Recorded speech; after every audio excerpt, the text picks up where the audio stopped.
Bem, então eu peço a gentileza do Rodrigo de Alvarenga para compor a mesa de honra e para acompanhá-lo convido o Rafael Nunes para iniciarmos um momento de interação com a plateia.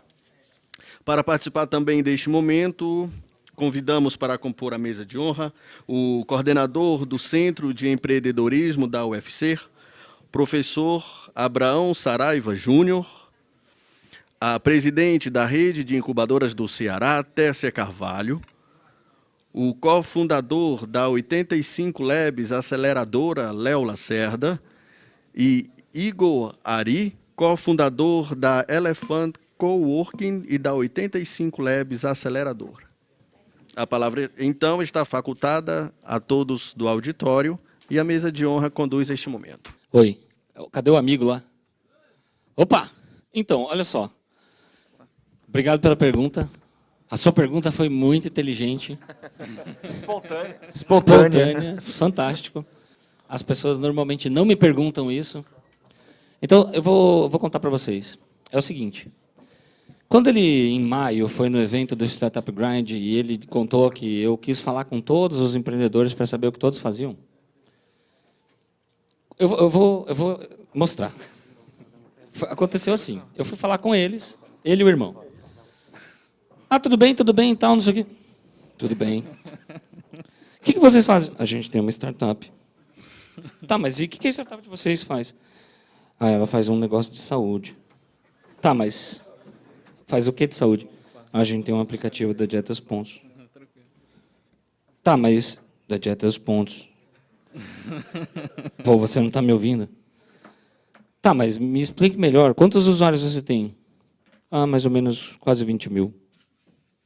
E eu olhando para eles, eu falei, pô, mas é estranho, né? Acho que esses caras são muito tímidos. Quase 20 mil downloads sem marketing de nada. Sem nada de nada. Só aconteceu. Foi, pô, esses caras estão fazendo alguma coisa que está fazendo, tá direito. Deixa eu tentar entender o que é. E como eu participo de bancas em vários processos de seleção no Brasil, Startup Brasil, Startup Weekend e outras, eu estou habituado a vir pitch para caramba. Então, eu tenho lá na minha cabeça uns 50 pitches de startup de saúde para comparar com o próximo. E aí você consegue entender melhor, né, o que é que as pessoas estão fazendo e o que faz mais sentido, quais são os melhores times e tal. Aí esse cara me falou o seguinte, eu perguntei, o que vocês precisam? A gente precisa de ajuda para falar com uma empresa de Israel, porque a gente achou uma tecnologia que faz isso, lê os alimentos, e aí o usuário não vai precisar digitar, nem escolher a dieta, vai ler e vai passar tudo para o aplicativo. Eu falei, o quê? Como assim? É uma tecnologia que desenvolveram em Israel que faz isso. Enquanto eu perguntava para ele, eu perguntei para ele isso só para ganhar mais tempo, para pensar, cara, como assim? Eu assisti mais de 50 pitches de saúde e todo mundo me falou tudo a mesma coisa, e esse cara está me falando a única coisa que eu nunca ouvi. Então, a minha decisão de investir neles, ela decorreu primeiro disso. Eles me chamaram muita atenção porque eles estavam fazendo uma coisa que ninguém estava fazendo. E uma coisa que fazia todo sentido. Então, primeiro a gente ajudou eles a falar com os caras, eles entraram em contato, fecharam um acordo preliminar e tudo mais. Aí eu fui conhecendo um pouco melhor ele e o irmão e percebi o seguinte. Está aí uma startup que não tem aquele cara que tem sex appeal para ir no palco, né? Cara super extrovertido e tal. Eles eram super tímidos, hoje menos, mas eles eram super tímidos. Só que uns caras que sabem o que estão fazendo. E eles estão vendo coisas em tecnologia que ninguém está vendo. Muito diferente. Vamos conversar. E aí surgiu a minha entrada na Nutridu, que aconteceu por isso. Eles me chamaram a atenção porque eles estavam fazendo aquilo que os outros não estavam fazendo. Particularmente nesse caso.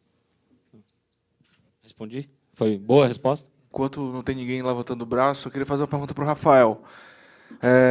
Eu estava recentemente em Curitiba e eu conheci o pessoal da eBanks, que é uma startup que faz pagamento e tal. E eles contaram os bastidores da negociação com o AliExpress, que foi um negócio bem conturbada, eles acabaram conseguindo. Então, assim, aproveitando que a gente está na Casa da Indústria, que você está fazendo parceria com a indústria, conta um pouquinho o que é que você acha que você fez para conseguir fechar essa parceria, porque pegando a deixa do mimimi aí do Rodrigo, às vezes a gente fica falando, a indústria não vem até mim, pô, mas tu também não vai atrás da indústria, né? Então, o que é que vocês fizeram para fechar essa parceria? Então, no caso no caso da Xiaomi, foi curioso, porque assim, a gente estava em 3 fabricantes da Lei do Bem, né, que tinha mostrado anteriormente no slide. E a Xiaomi entrou em contato comigo, perguntando como eles faziam para entrar na Lei do Bem, porque eles pegaram o meu e-mail de um dos fabricantes, agora eu não sei qual foi, mas eles pegaram de alguns.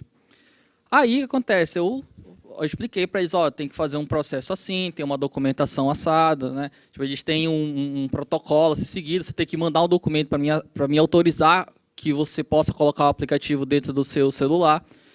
E aí, cara, o que acontece? O meu irmão, né, até ele não está aqui, mas ele tem uma capacidade que complementa a minha. Por exemplo, eu não sou bom de negociar algumas coisas, né?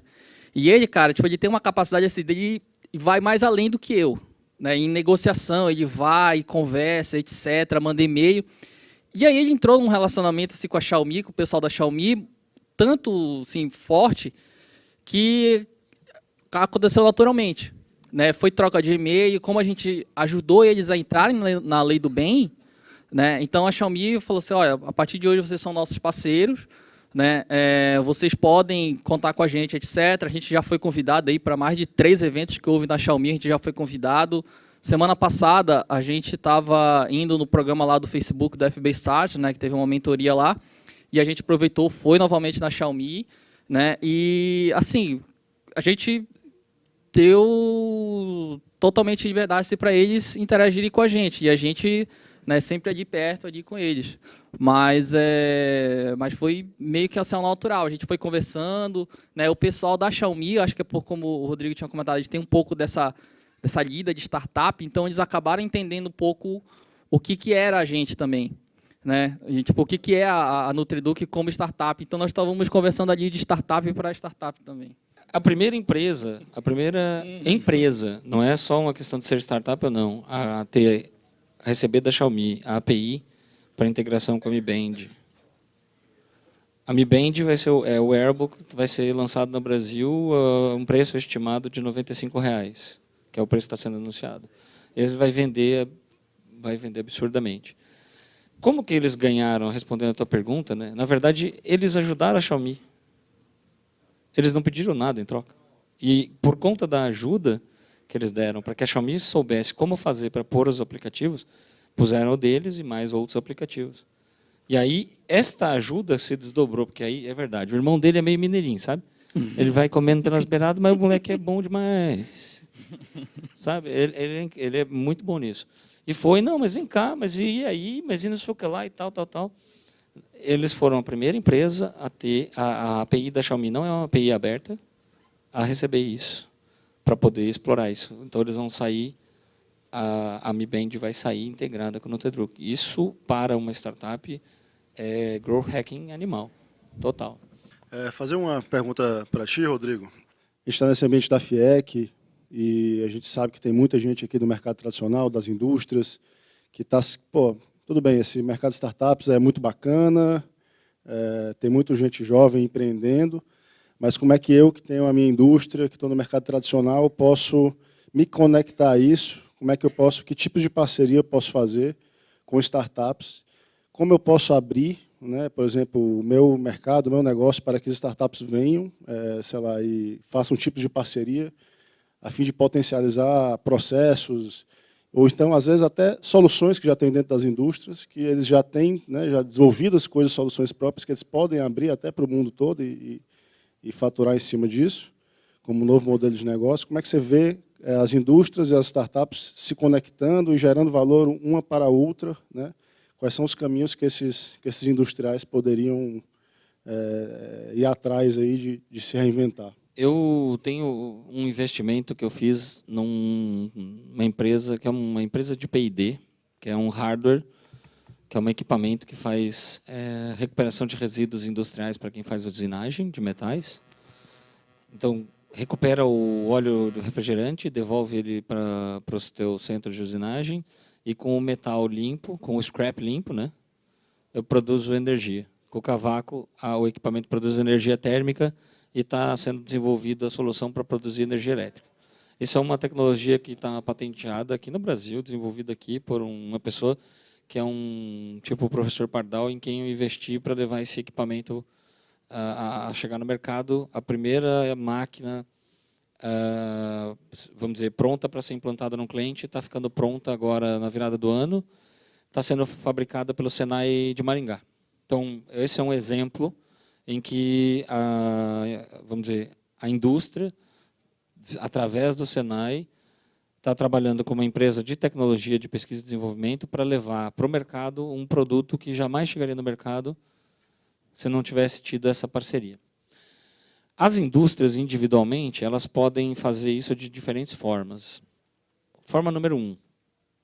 Você pode patrocinar desafios ou eventos em que alguém que conhece, está inserido no universo de startups, possa organizar startups que queiram resolver um problema que você põe na mesa. Isso pode ser feito juntando, por exemplo, a 85 Labs, a gente se candidata a trabalhar com vocês, mas em conjunto com atores do ecossistema como vocês, demandas reais das indústrias, de problemas a serem resolvidos, e aí você está falando do poder de compra, né? Caso a solução seja interessante, o poder de compra como cliente daquela solução.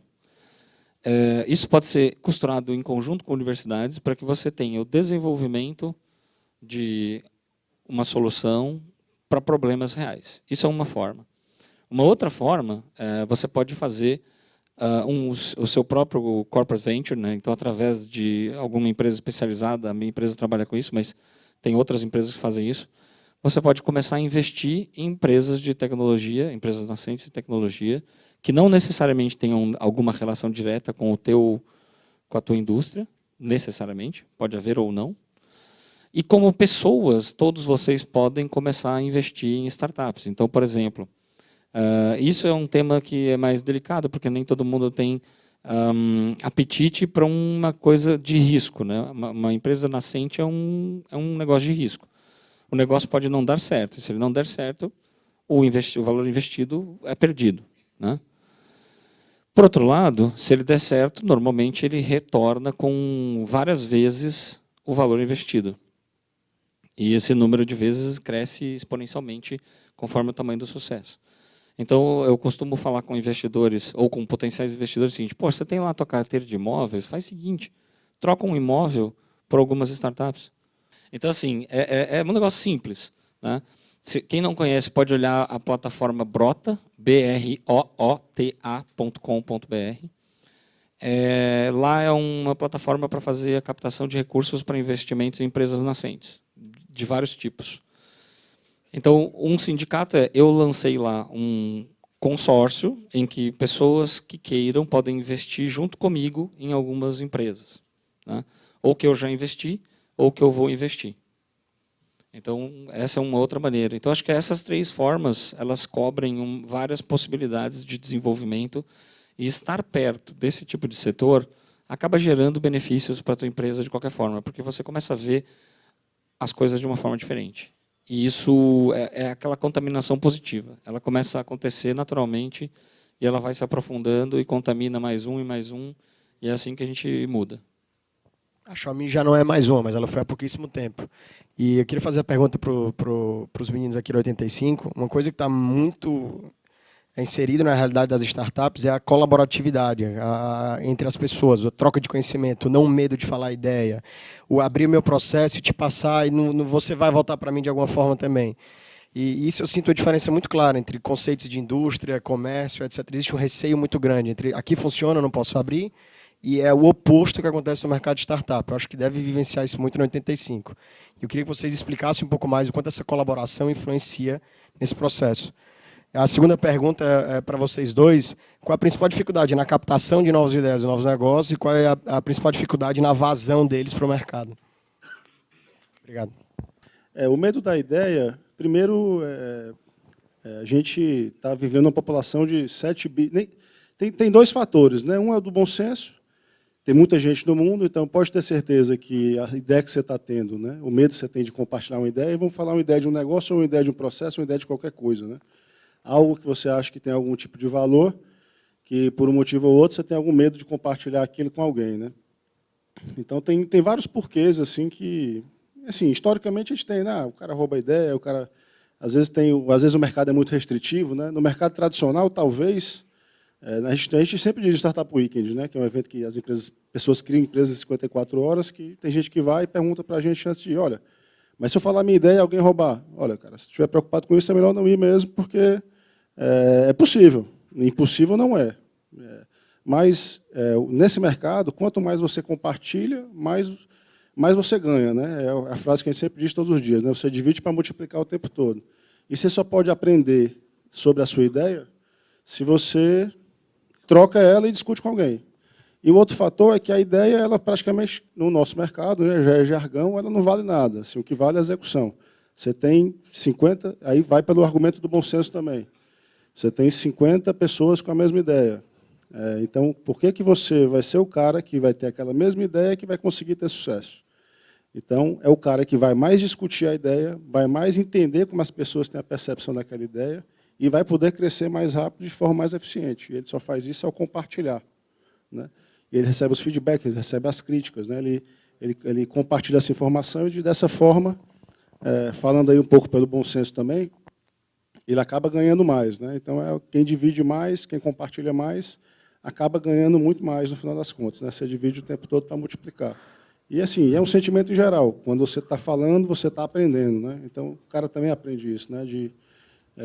Por que a gente fala? A gente tem uma rede de mentores, mais de 50 mentores no mundo. Então, que são pessoas que estão dispostas a compartilhar de forma gratuita para as nossas startups, né, do nosso portfólio, uma troca de ideia e passar o conhecimento deles para eles, né? E por que eles fazem isso? Porque eles querem aprender também, né? Quando você está trocando, você está aprendendo. Tudo faz muito sentido, mas a gente culturalmente tem alguns problemas que a gente tem alguns medos, né, que a gente precisa vencer, desconstruir, né, desinstalar algumas coisas mentais, né, do software que já está instalado para instalar um novo software que as startups, boa parte das pessoas que estão nesse mercado já instalaram e estão rodando. Mas, em geral, assim, se você vê, pelo bom senso, né, a gente entende que no mercado em geral você acaba tendo muito mais sucesso a compartilhar. Logo após esse painel, vai ter uma amostra de negócios inovadores. São 8 negócios aqui que vão se apresentar. Vocês vão ter a oportunidade de conhecer gente muito boa, produtos muito bons. E eu queria saber se alguém que vai apresentar está por aqui. Eu usar o exemplo com eles. A gente fez um treinamento para todos eles apresentarem e a gente decidiu que todo mundo tivesse treinamento junto, que não fosse treinamento separado. Então, todos eles apresentaram seus projetos para outros que estavam na sala. E aí eles podem falar isso muito bem depois que, assim, quando a gente dava os nossos feedbacks, que a gente faz isso todo dia, a gente treina startup para isso, eles ficavam se segurando na cadeira assim, deixa eu falar, eu tenho uma dica para esse cara que vai melhorar muito a apresentação dele, deixa eu falar, e eles davam feedbacks fantásticos, coisas que a gente às vezes não estava vendo, porque o cara teve uma experiência como consumidor daquilo uma vez, e ele acha que se falar aquilo vai ser super legal.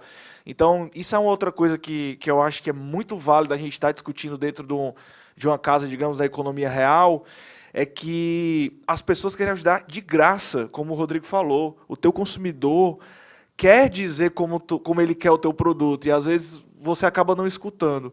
Então, a colaboração nesse segmento, digamos assim, nessa área de startup, sei lá como é que chama, além de imperar, ela traz muito benefício para todos os envolvidos. Só deixa eu complementar o que ele falou aqui. Existem estudos científicos que dão conta de que entre 7 e 15 pessoas no mundo têm a mesma ideia no mesmo segundo.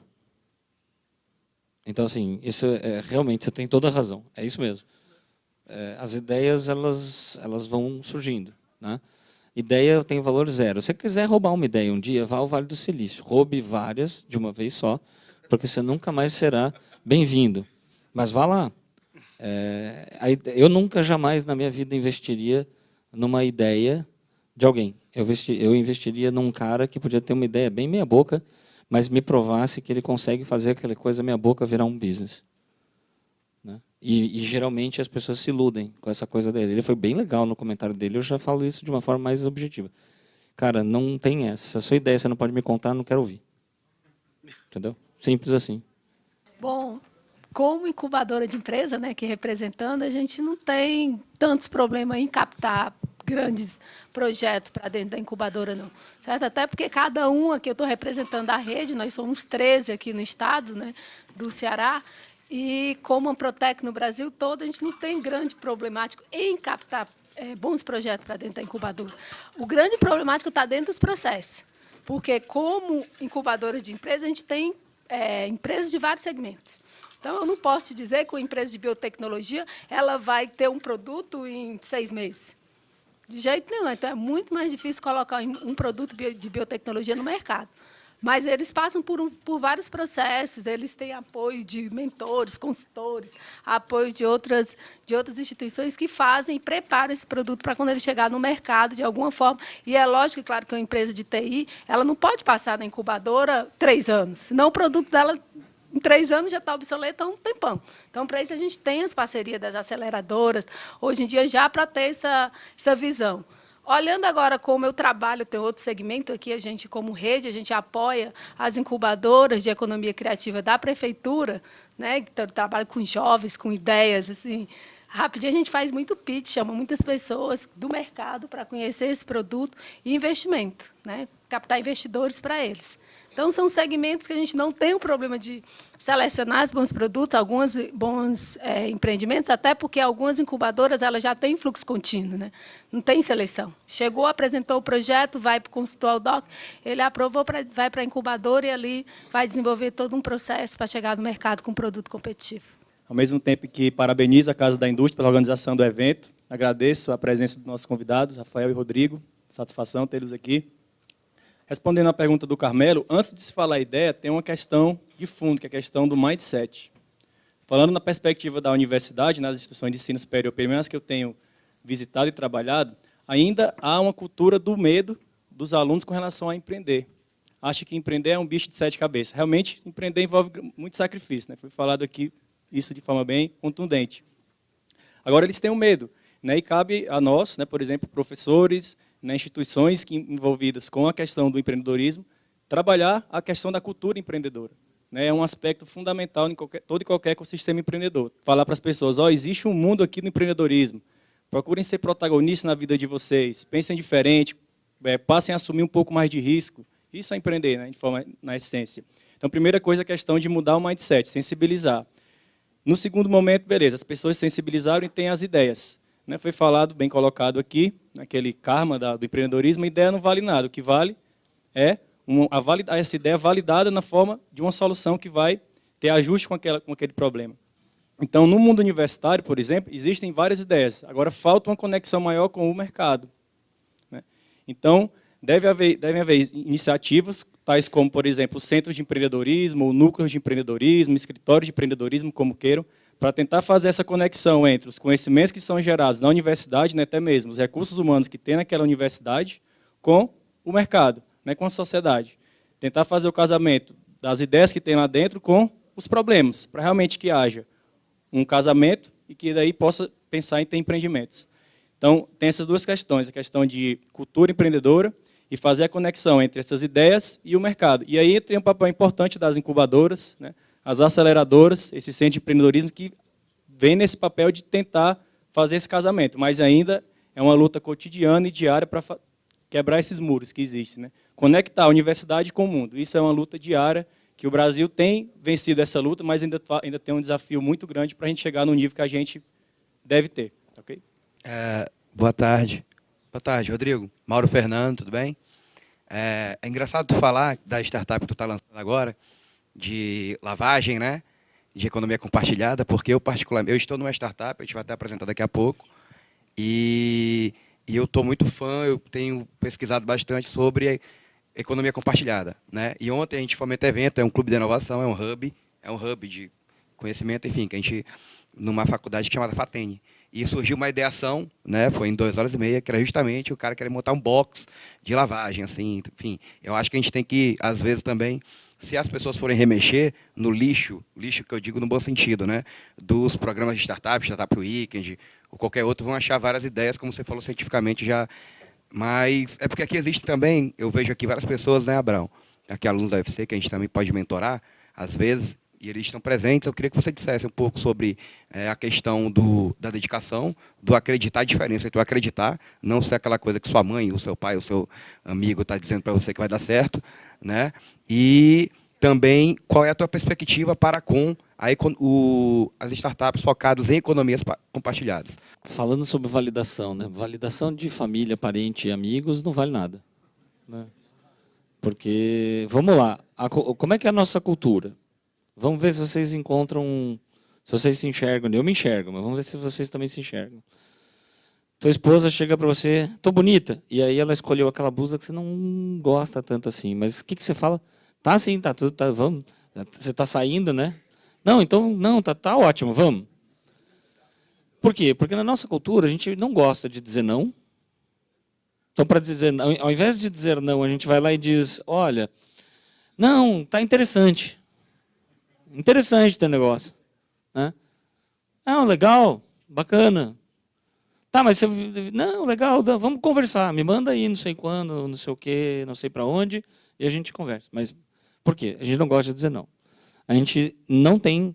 A própria língua portuguesa, ela não é assim. É uma linguagem mais romantizada e não tão pragmática quanto o inglês, por exemplo. Então, culturalmente, a gente já tem uma dificuldade de validar. Pesquisa. Quando você vai fazer pesquisa, o sujeito que está sendo pesquisado, geralmente ele tenta encontrar aquilo que ele tenta entender o que você quer saber para ele poder concordar com você. Isso é inconsciente. Pode conversar com qualquer um que estude ou tenha se formado em psicologia, etc., que eles vão te explicar a raiz disso. Então você tem que validar com pessoas que não te conhecem e, de preferência, fazer isso de forma indireta, de uma forma que a pessoa não compreenda o que você está tentando descobrir com aquilo que você está perguntando, né? E aí, mais interessante ainda, é quando você consegue fazer essa pessoa pôr a mão no bolso para comprar a sua solução. Isso é a melhor validação do mundo. Porque significa que aquela pessoa ela realmente viu valor no que você está discutindo com ela. Então, a validação ela é diretamente proporcional, o resultado dela é diretamente proporcional ao seu empenho, né? Eu falei com 10 pessoas, não, cara, isso não vale nada. Fale com 200, mande 500 e-mails, faça uma pesquisa no Google Forms e poste no Facebook. Imagina, 30 anos atrás, isso era dificílimo de fazer, porque estava caríssimo. Hoje não custa nada, você faz um Google Forms e bota no Facebook e tem milhares de pessoas para responder. Então, uma validação que não é bem feita é inexplicável e injustificável, né? Essa foi a primeira parte da sua pergunta. A outra parte era economia compartilhada. A gente tem 2 startups de economia compartilhada. Do meu ponto de vista, economia compartilhada está dentro de um contexto do novo paradigma econômico que a gente já vive. Ele não domina a cena, e ainda mais no Brasil, ainda não. Em outros lugares isso é muito mais visível, mas já é o novo paradigma econômico, que é uma economia baseada em serviço e experiência. E no tema da colaboração. São os 3 novos pilares de uma nova realidade que vai dar suporte para a economia daqui para frente. Esse é o meu ponto de vista. Eu estudei no meu mestrado um tema que a gente chama de capacidades dinâmicas, que é um negócio que explica um pouco do como que a gente chega nisso. Sim, posso. Mas só para fechar o raciocínio, então, assim, essa questão de fabricar mais, cada vez em quantidade maior e preço menor, ela está chegando num nível de exaustão muito grande, esse modelo, né? Toda crise econômica, ela geralmente coloca em xeque esse modelo. Isso já vem acontecendo, já tem um bom número de anos. Quando você fala de pessoas jovens que cada vez menos têm o comportamento esperado, nos Estados Unidos, os jovens de 16 anos estão cada vez menos tirando a carteira de motorista. Era o sonho de consumo 2 décadas atrás e hoje esse número caiu vertiginosamente. Por quê? Porque esses mesmos jovens fazem o quê? eles vão de skate, de bicicleta, de carona com não sei quem, de ônibus, de metrô, porque eles têm já uma consciência que vai para o lado da sustentabilidade, vai para o lado... enfim, é uma combinação de fatores que os leva a fazer opções diferentes. São jovens que não têm mais tanta preocupação de ter um monte de coisas e muito mais de dividir. Então, aí começa a entrar no tema de economia compartilhada. Então, por que eu vou ter um carro, o meu amigo vai ter um carro, o outro cara vai ter um carro, o outro um carro? Né? Entre 10 pessoas, você jogou um monte de dinheiro no lixo. Vamos ter um carro, vamos dividir, com o que sobra, vamos montar 3 empresas? Muito melhor. Muito mais interessante. Carro é postergação de riqueza, principalmente no Brasil, onde custa uma fortuna. A última coisa que um jovem devia fazer é comprar um carro, ele devia investir. O dinheiro para ele comprar um carro, que ele gasta durante 5 anos para comprar, pagar o financiamento, pagar juros, fazer manutenção, ele compraria 2 franquias, trazida a valor presente. Não faz sentido. É uma burrice econômica isso. Só que ninguém explica isso e ensina isso para o jovem. Então a gente tem no nosso portfólio uma que eu faço parte do conselho, que é de car sharing, uma que é de lavagem de roupa, e tem uma que está no processo de entrada, que também é um sharing de produtos. Então você dá outros destinos para produtos que você usados, né, que você tem ou não tem usado, aquelas coisas que às vezes você compra e nunca usa ou usa pouco.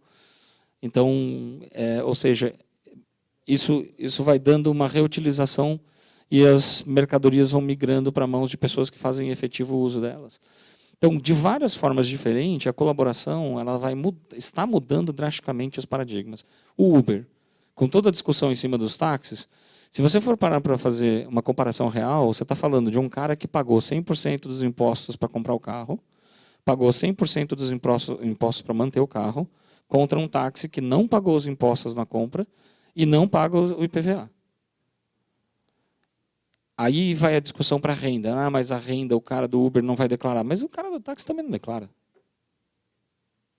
Se esse é o racional, o povo é o mesmo, presumir que o comportamento muda só porque um está no Uber e o outro está... É um negócio bem questionável.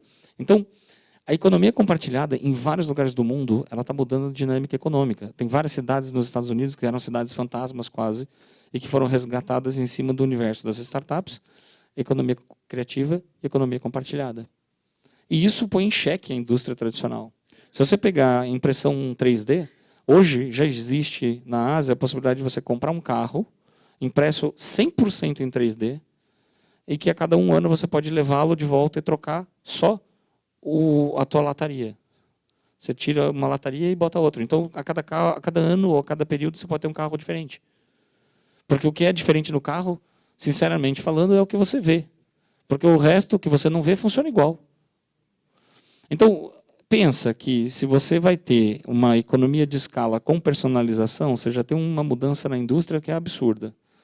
A indústria automotiva está sofrendo, por exemplo, com o tema da mobilidade. Porque junto com o tema da mobilidade vieram carro a água, carro movido a hidrogênio, carro movido a energia solar, vieram compartilhamento de carros e outros modais que estão se incorporando no transporte. E tem um estudo que é deles, né?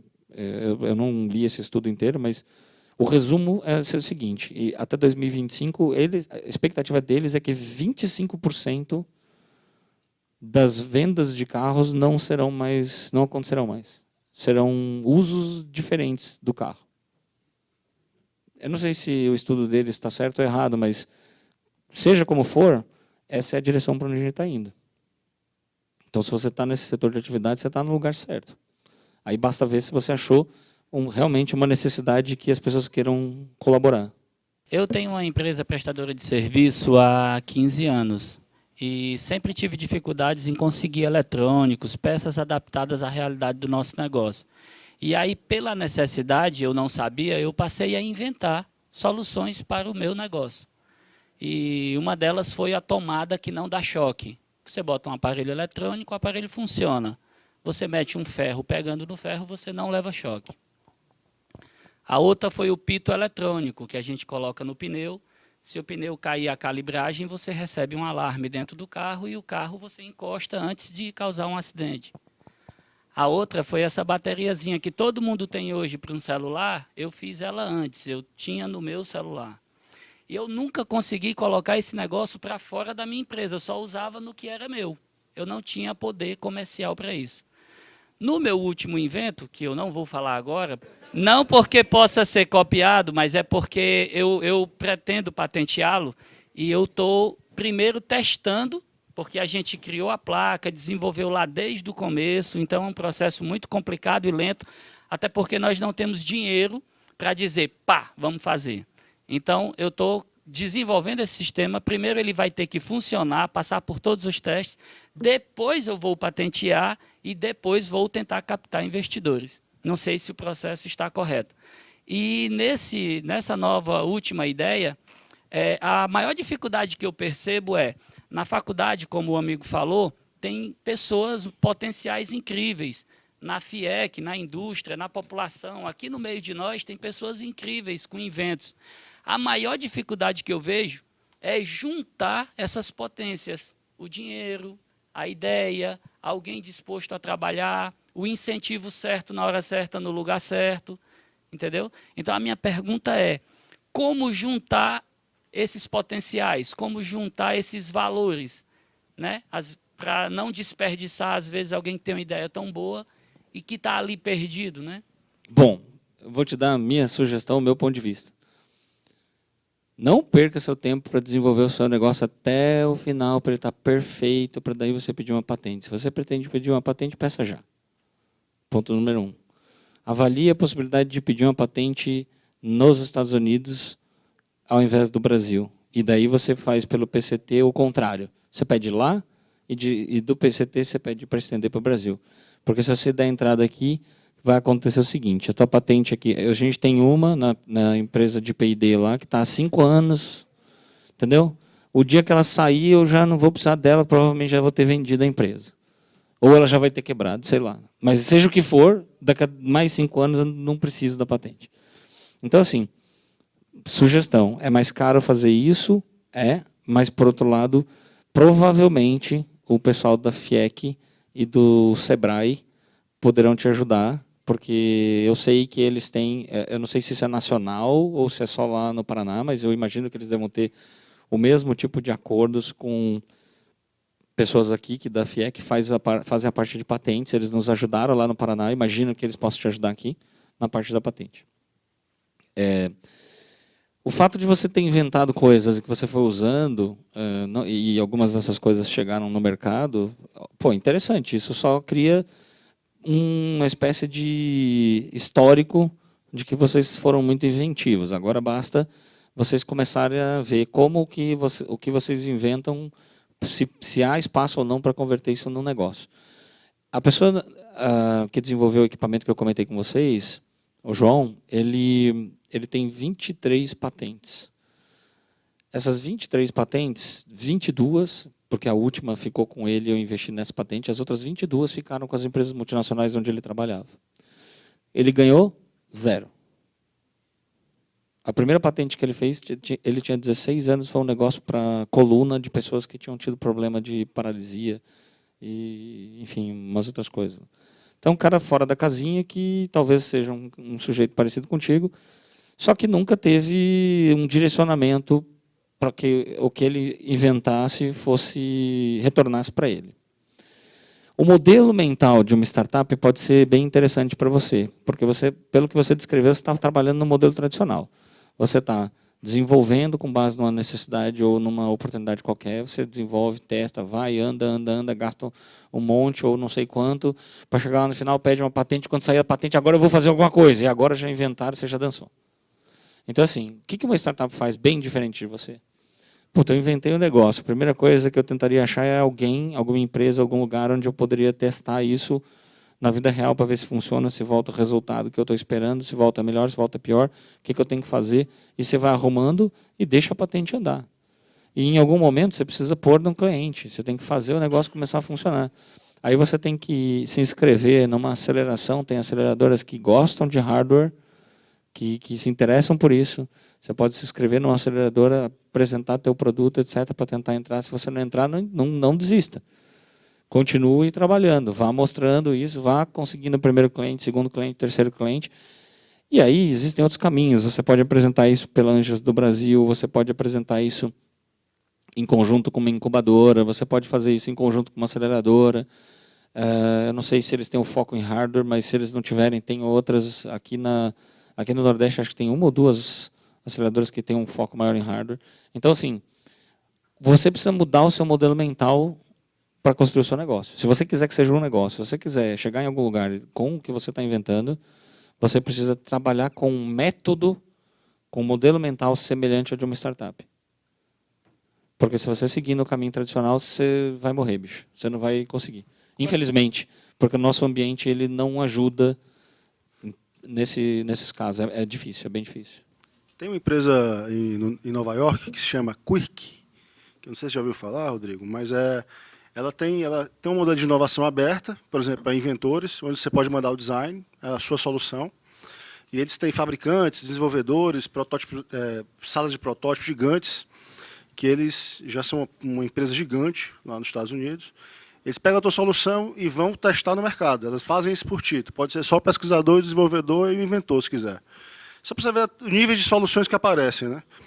E ela, se no caso ela adotar a tua solução, tu vai ficar com 30% de tudo que for vendido para o resto da história do negócio.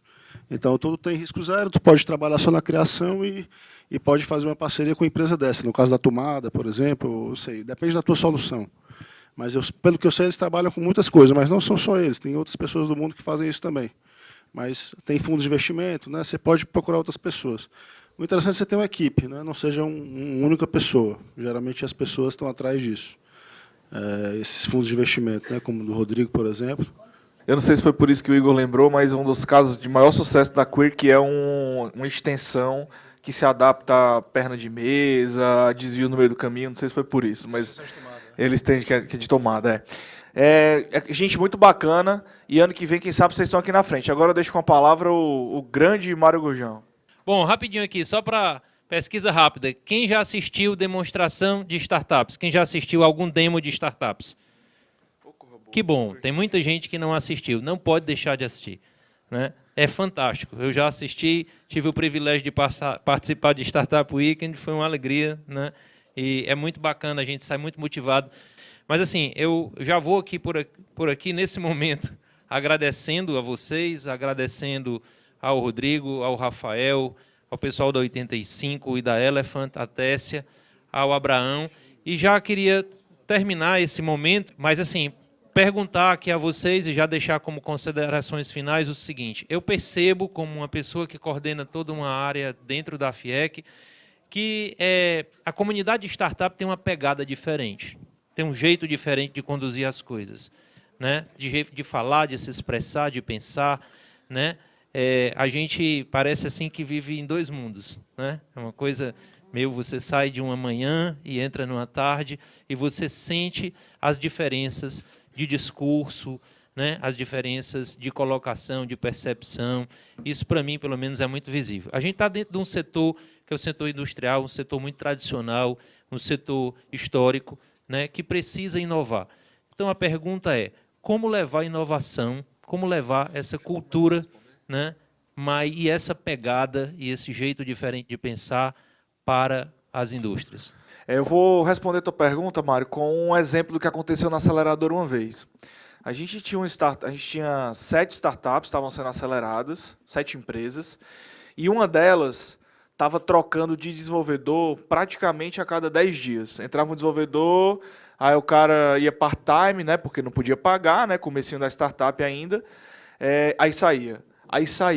E os caras nunca conseguiam entregar o produto. Assim, enquanto estavam todas as outras empresas entregando o produto, pelo menos um MVP, eles estavam ali um mês enrolados e não entregavam. E aí, os outros desenvolvedores das outras empresas, num dos eventos que a gente estava fazendo lá na Elephant, na 85, olharam assim e falaram assim: vocês compram pizza e refrigerante nesse domingo para a gente? Aí eles falaram: para quê? A gente vai se juntar para terminar a tua plataforma para lançar o teu produto. Sem cobrar nada, só a pizza e o refrigerante, que super barato, né? E, sei lá, eles já iam comer pizza e refrigerante eles mesmos, então eles se juntaram colaborativamente, sem nenhuma interferência nossa. A gente não pediu, a gente nem teve essa ideia, não foi, Igor? E os caras terminaram, pelo menos o MVP, aquele produto inicial deles, entregaram. Então, fazendo o gancho com a minha resposta, eu acho que tem várias coisas que dá para fazer, mas uma das principais, para mim, opinião minha, é tentar agregar esse mindset de colaboratividade, colaboração, que eu acho que quando isso ficar mais aberto, rola mais conversa, rola mais interação e, consequentemente, cara, o que está fazendo é legal para mim, bora aqui, vamos conversar. Eu acredito muito que as coisas boas começam desse jeito, e não exatamente marcando uma rodada de negócio para as pessoas conhecerem, é uma coisa muito formal. Na informalidade, eu acho que funciona melhor. Bom, eu acho que esse clima que o Léo está falando, né, de comunicação e colaborativismo, se dá muito da postura, às vezes, do líder, né? Ele tem... Aqui no Brasil, tradicionalmente, a gente trabalha meio numa pirâmide de comunicação, né? Que é diferente, por exemplo, dessas principais regiões do mundo de tecnologia, onde o diretor, né, às vezes multibilionário, como, por exemplo, o cara do Facebook, lá, o Mark Zuckerberg, que todo mundo conhece, você encontra ele em eventos de startups abertos ao público, onde todo mundo circula, onde tem caras iniciando, então... e esse cara não está fazendo isso não só por ser bom ou estar ali pegando fotografia ou tendo fama, e sim para ele estar aprendendo também. Então, essa relação horizontal que tem do líder estar realmente no mesmo patamar, né, de comunicação, de postura, às vezes até de humildade, para estar entendendo os problemas reais que estão acontecendo, né, não falando às vezes só com a gerente dele, e sim ele está lá no chão, está aqui, está sentado. Um caso específico que me impressionou muito, há pouco tempo atrás, estava indo para um evento em Pernambuco, né, aí já pega um exemplo aqui do nosso vizinho, e lá até no lançamento de uma aceleradora, lá, que eu fiquei sabendo que o grupo de Erençat tinha investido, que era o grupo lá do irmão do Tasso, né, do Carlos Francisco. E ele, bom, multibilionário, todo mundo conhece, um grupo muito forte, muito grande nacionalmente, eu pensei que era o filho dele, que estava indo lá investir em startup e tal. Aí quando eu cheguei lá, ele estava sentado no puff, conversando com a galera, tá entendendo? Então, assim, por que esses caras, às vezes, são diferenciados, né? O que é que ele está fazendo ali? Né? Ele está ali para bater foto, para ficar bonito também? Ou que tipo de valor ele está enxergando já nesse novo mercado, onde as pessoas, muitas vezes, mas não está faturando, o negócio é ideia, não sei o quê, e esse líder precisa descer para um patamar de horizontalidade, que é ali na frente que está rolando a solução, né? Ali na frente está rolando os valores, né? Onde tem muita coisa acontecendo. E ali ele vai pincelar as ideias, vai pincelar as pessoas, vai captar os talentos, vai trocar experiências. Então, essa postura de você trazer, né, esse cara mais para um plano horizontal atribui tanto valor para ele, quanto muitas vezes o valor para a startup também, porque está tendo a oportunidade de conversar com outro tipo de experiência que ele não tem, né? E agrega essa interatividade e agrega muito. Mas eu acho que vou falando só mais desse ponto mesmo, porque cada um acho que pode falar de um ponto diferente. Obrigado. A grande problemática é que é uma quebra de paradigma. Entendeu? Assim, inovar no setor da indústria, a distância é muito grande. Entendeu? Tem muita gente que não conhece nem sua empresa, não conhece quem são seus prestadores de serviço. E aí fica difícil você saber se a pessoa... eu sempre gosto de falar que você tem que fazer aquilo que você gosta. Afinal de contas, você trabalha 5 dias. Né? E muita gente está numa empresa e está fazendo o que não gosta, porque não tem oportunidade de dizer o que ele gosta de fazer. Então, aqui no Brasil, e principalmente aqui no Estado, que é onde a gente convive maior com grandes empresas e com as empresas das incubadoras, a gente vê muito isso. A pessoa vai começando, a empresa vai começando a ficar maior, vai começando a ter cara de indústria, as pessoas vão se distanciando daqueles que prestam serviço aí. E a inovação ela é feita assim. Ela é feita com a colaboração de todos. Porque para um produto chegar no mercado, para tudo isso aí, tem que ter um passo a passo. Então, as pessoas têm que começar a se comunicar mais, a escutar mais, para que realmente a inovação chegue no mercado, fazer esses concursos, fazer ideias dentro da empresa. Então, tem muita coisa que pode ser feita para quebrar esses paradigmas em prol da inovação realmente efetiva, de chegar a produto no mercado competitivo, mais competitivo. Bem, eu, como startup, assim, já foi discutido aqui a conversa na horizontal, ela é extremamente importante, porque, cara, quem disse que um dia eu abri a startup, né, tipo ela propriamente dita, no ano passado, quem ia imaginar que um dia eu fosse no escritório da Xiaomi e no escritório do Facebook em São Paulo? Fui lá, entendeu? Ou seja, tem barreiras ali que, trabalhando e conversas na horizontal, você supera elas. Né? E, além disso, também tem aquele, né, falou aqui do modelo mental. Cara, eu trabalho, como o Rodrigo tinha comentado, mais do que 8 horas por dia. Né? Mas, assim, eu não me sinto cansado. Engraçado. Você trabalha mais, mas eu não me sinto cansado, porque aquilo, você vê um propósito naquilo. Né? E também, só para complementar também, a questão da mentoria. Né? Uma mentoria, ela faz muita diferença numa startup. Faz muita diferença. Então, se você conversa com um cara mais experiente, né, ou seja, um dono de uma indústria ou de uma grande empresa, ele te fala, ó, cara, eu já passei por isso, não vá por aí, que senão o teu carro vai bater no poste, vai bater feio. A gente já teve mentorias em que a gente falou, ó, não vá por esse caminho porque vai ser feio a batida. Né? O Rodrigo já deu mentorias assim, a gente já recebeu mentorias até de outros investidores anjos, né, que eles falaram, olha, não façam por aí. Então, isso ajuda bastante, essa conversa na horizontal ajuda a desenvolver também. E aí, acontece, você, conforme você vai passando o tempo, você vai entendendo como funcionam as coisas. Por exemplo, um mês passado, eu estava trabalhando num coworking, e na minha frente sentava uma estudante de publicidade. E ela estava saindo da faculdade, ela falou assim, olha, eu quero abrir um negócio, mas eu não sei o que é. Tipo, eu tenho vontade, mas não sei.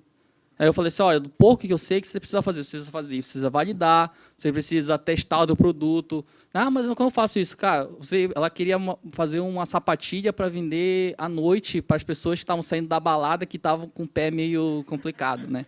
Eu falei, faz o seguinte, não precisa comprar uma máquina para isso. Não compre. Cara, faça uma sapatilha ali, artesanal mesmo, leve e vê se alguém compra. Ela foi e validou. Mês passado, ela já fechou 5 clientes, 5 formaturas e já tem uma máquina vendendo. Então, veja como uma mentoria, receber e também passar a mentoria faz toda uma diferença. Então, eu vejo 4 pontos aí, falando na perspectiva da indústria, né, fazendo um paralelo com o mundo das startups. Primeiro, né, por exemplo, no mundo das universidades, cada vez mais tem se trabalhado a questão de ambientes para inovação, né, que no Ceará tem um exemplo bem clássico do FB Ideias, né, que todo mundo vê, que é um espaço para criatividade. Empresas têm feito isso também. Um exemplo, né, em 2015, a EIM, Instalações Industriais, lá do Nivaldo Teixeira, do Baltazar Neto também, eles criaram um espaço para criatividade dentro da empresa dele. Então, é uma forma de trazer um pouco essa pegada do mundo das startups para dentro da empresa mais tradicional. Quem conhece, por exemplo, a Elephant Cowork, sabe lá que é um ambiente totalmente propício à criatividade. Até a coloração das paredes, tons amarelos, é para realmente trabalhar o teu lado direito do cérebro, né? Trabalhar a tua criatividade.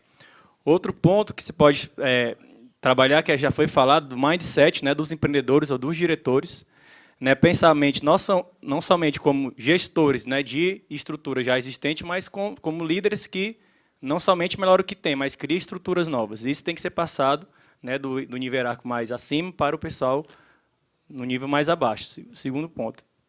O terceiro ponto que a gente pode trabalhar é a questão da inovação aberta. Então, é você utilizar o mundo como teu laboratório. Não usar somente as tuas instalações internas, a tua capacidade humana, os teus processos internos para desenvolver novas soluções, novos produtos, novos processos, novos modelos de negócio. É usar o mundo como isso. Eu tive a satisfação de dar uma palestra há uns 2 semanas atrás, na Semana de Engenharia Civil, e ao meu lado estava o engenheiro Marcos Novaes, da Novaes Engenharia, vocês devem conhecer. Ele ganhou até um prêmio recentemente. E ele falou que implementou na empresa dele o conceito de inovação aberta. Então, clientes e fornecedores dão ideias para os empreendimentos dele, para os prédios deles. Então, sei lá, colocar área de lazer na cobertura. Uma série de coisas, ele disse que foram os clientes que deram a ideia. Então, você, em vez de usar só a tua estrutura de engenheiros e funcionários, usa o mundo como teu laboratório. E aí eu faço um paralelo com a universidade também. A universidade pode ajudar vocês, né, os empresários, a tentar ajudar na questão da ideação. E um outro ponto, né, que isso já as indústrias tradicionais já existem, Embraer, por exemplo, BASF, que é o maior grupo químico do mundo, né, entre outras, a questão de trabalhar com ideias de funcionários. Então, o funcionário tem a ideia, ele leva para a empresa e ele é premiado. Só que o que tem hoje? Né, eu conheço bem esse processo. O cara ganha um jantar num restaurante, então, realmente, ele não tem a cenourinha, o incentivo.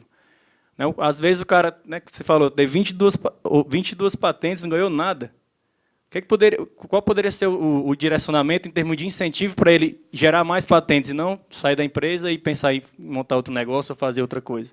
Então, realmente, você trabalhar na cultura com os funcionários, a geração de ideias, até mesmo a geração de spin-offs, né, ou seja, empresas que saem da própria empresa já existente, e tentar, de certa forma, ser parceiro do cara, ser sócio do cara, ou dar um incentivo financeiro que seja relevante, não só um prêmio, um jantar, uma viagem, como se tem hoje em grandes empresas.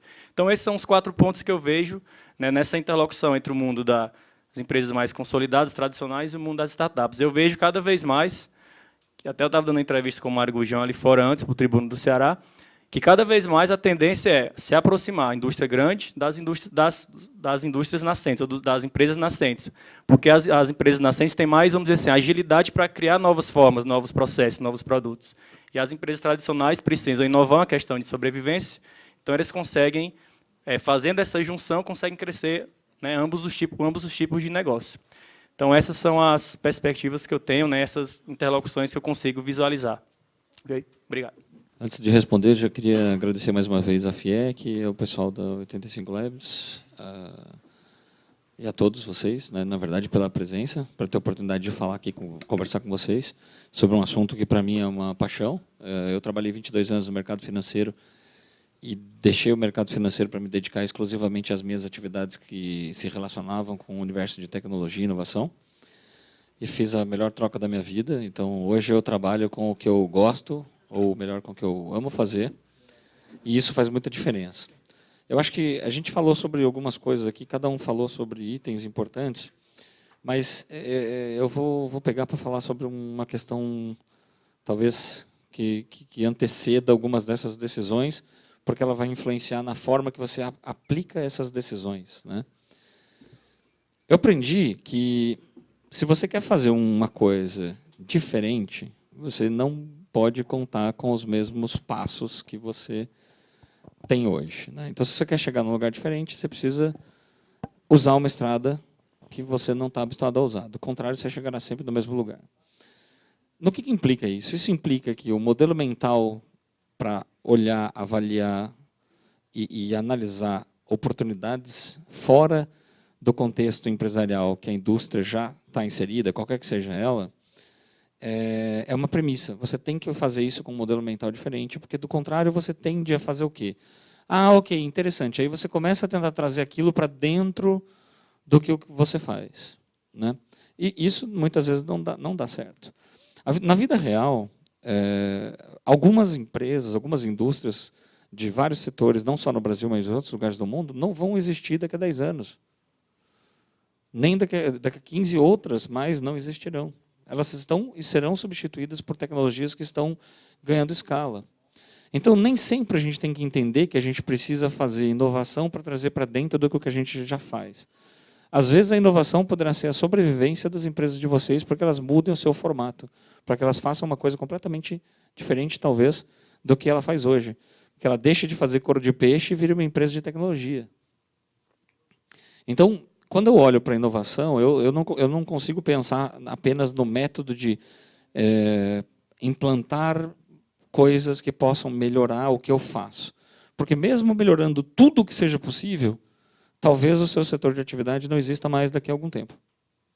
Eu não conheço os setores de vocês, mas alguns setores não existirão mais, isso é um fato. Como que grandes empresas tipo Microsoft, tipo Google, tipo Samsung, tipo Apple, tipo as principais empresas do mundo tratam a inovação? Elas reconheceram e reconhecem todos os dias, ao colocar dinheiro para a inovação para fora das suas próprias paredes, que elas não são capazes de inovar na mesma velocidade e na mesma condição que empresas menores, mais ágeis, com um modelo mental diferente, e que estão enxergando o quê? As brechas não cobertas. Eu não sei quem de vocês aqui conhece um cartão de crédito chamado Nubank. Nubank é um cartão de crédito de uma empresa startup que foi fundada no Brasil por um dos sócios americano, que captou 90 milhões de reais esse ano para fazer um processo de expansão, e é um cartão de crédito bandeirado pela Mastercard. Eu não ganhei nada para fazer essa propaganda. Bandeirado pela Mastercard, e que eu falo para vocês que, na minha opinião, é o melhor cartão de crédito que existe.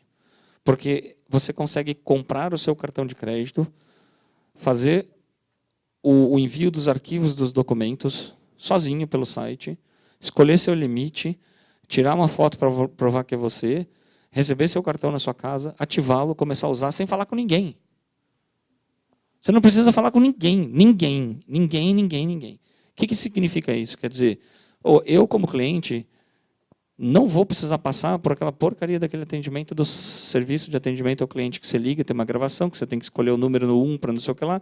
Depois que você está no quarto menu, você já nem lembra o que você quer fazer mais, e você leva meia hora para chegar no atendimento. Porque eles atendem você por um chat. Tudo no celular. Eles inovaram numa indústria e estão crescendo absurdamente numa indústria que era tida como uma indústria inabalável. Mercado financeiro, cartão de crédito. Ninguém vai ganhar da Redcard, Credicard, Mastercard. Blá. E eles estão dando um baile nos bancos. Os bancos brasileiros são excelentes em algumas coisas e são péssimos em outras. E tem uma série de startups surgindo aí, inovando em áreas que os bancos são muito ruins. Então, eu tenho uma visão diferente que vai na direção do seguinte. Se você quer fazer uma coisa nova, isso implica que você deveria estar pronto para fazer com novas pessoas, com uma nova cabeça, para ir para um endereço novo. Talvez você consiga conciliar essas coisas com aquilo que você já faz dentro da sua empresa. É possível. Você pode fazer melhorias incrementais, você pode inovar em produtos, realmente. Mas existe um mundo lá fora de inovações que não estão relacionadas aos nossos negócios atuais e que também podem ser investidas ou podem ser tocadas, podem ser desenvolvidas com o apoio de vocês, com a experiência que vocês têm, com os recursos que vocês já têm. Então, a inovação, nesse caso, ela pode funcionar duplamente, né?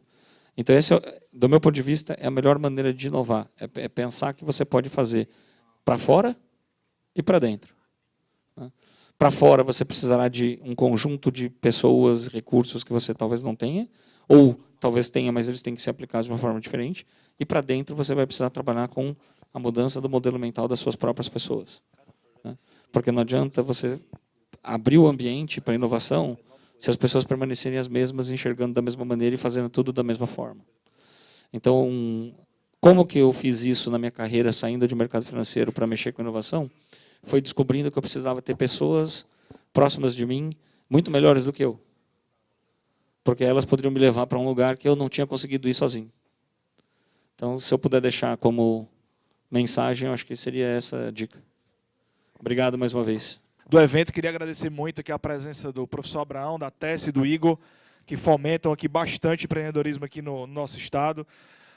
E ao Rodrigo Alvarenga e ao Rafael, muito obrigado por terem vindo lá do Paraná para passar um pouquinho da experiência de vocês aqui para a gente. Vocês vão acompanhar agora 8 soluções inovadoras aqui do nosso estado, 8 negócios que podem servir para a sua empresa ou podem ser uma excelente oportunidade de investimento e até mesmo para você se tornar um cliente.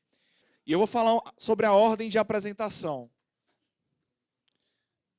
Para ser bem político, nossa ordem de apresentação vai ser em ordem alfabética, com a primeira empresa, Bioclone, Influencer, Medlog, Meu Atendimento, Minha Melhor Semana, Offzone, Plantai e SIAC.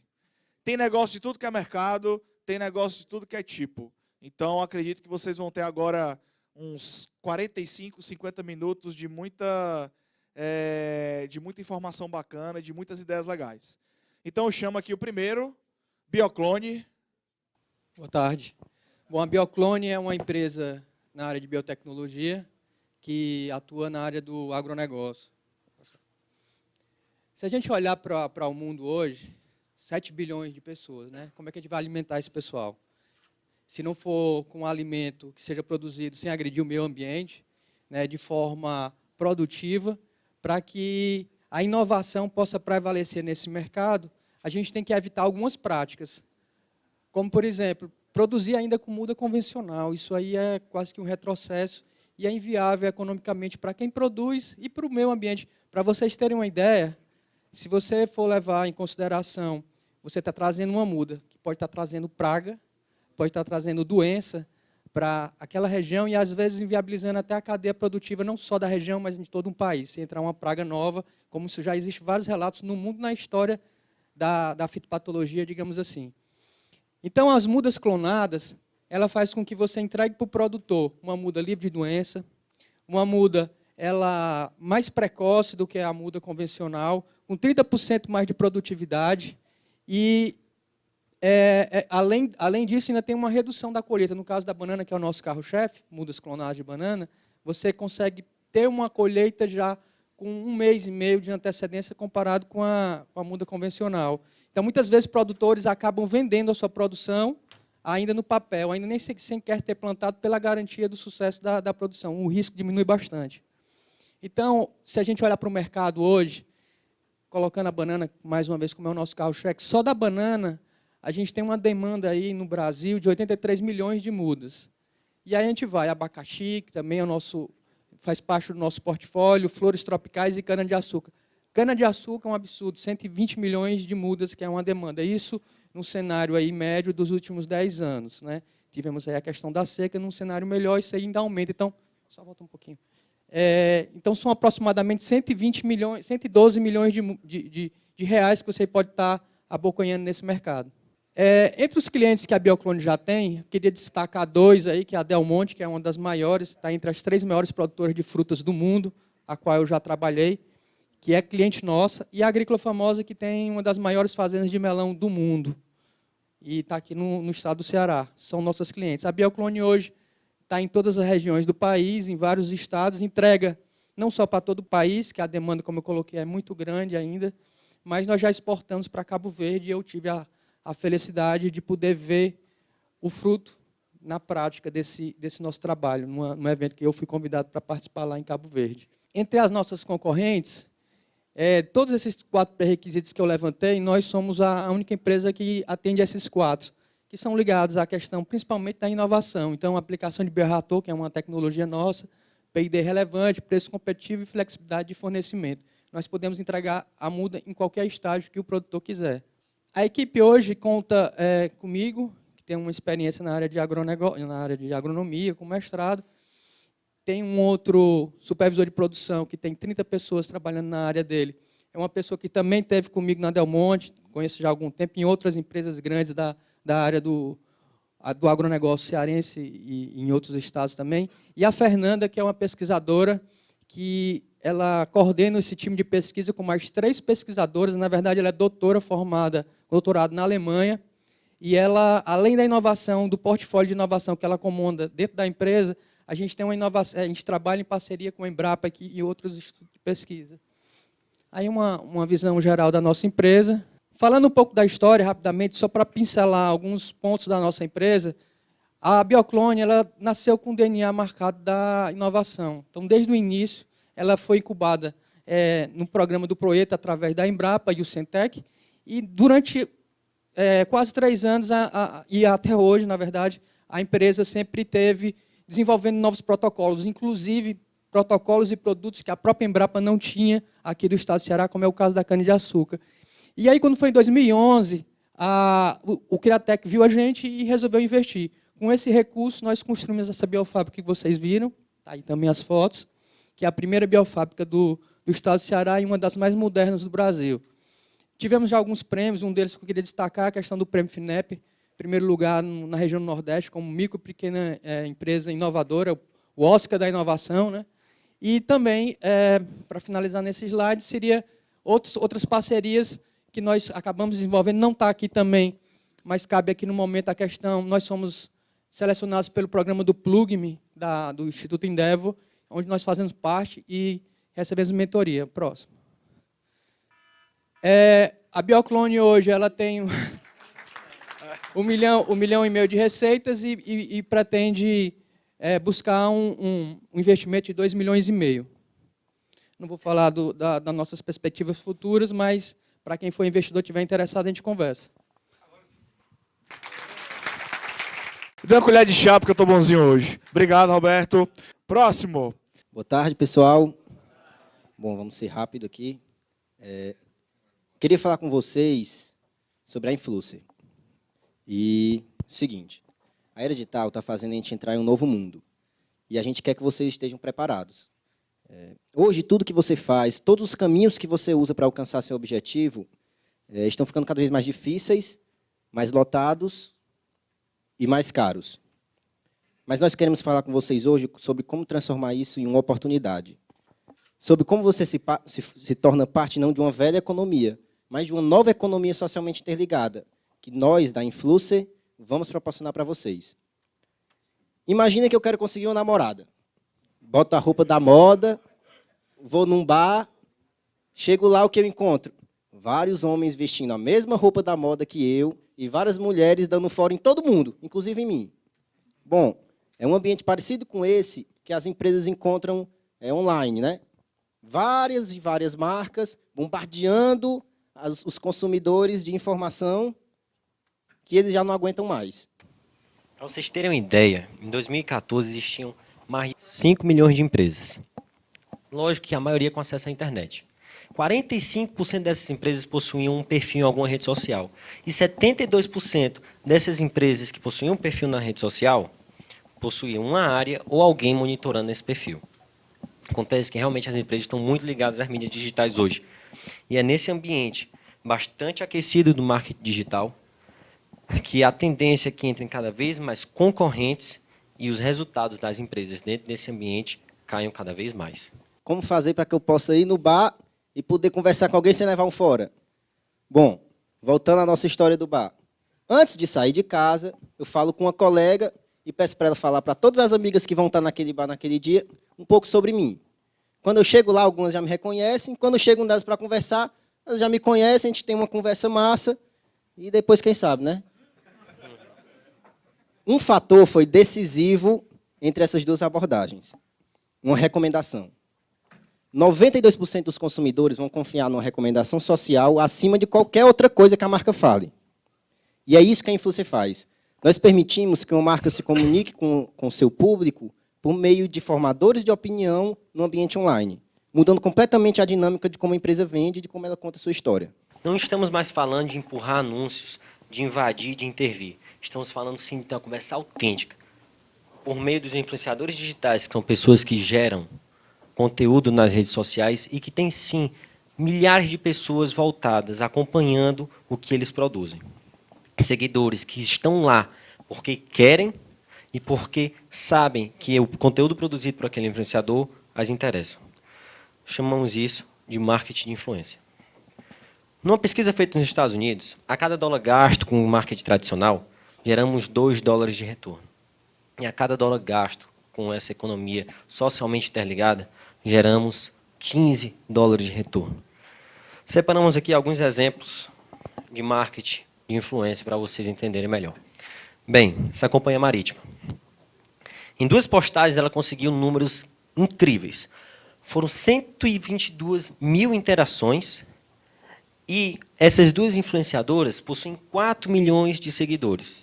Vocês estão estranhando aqui esse 1 milhão? Vão ser legais. 25% desses influenciadores, desses seguidores, viram a postagem.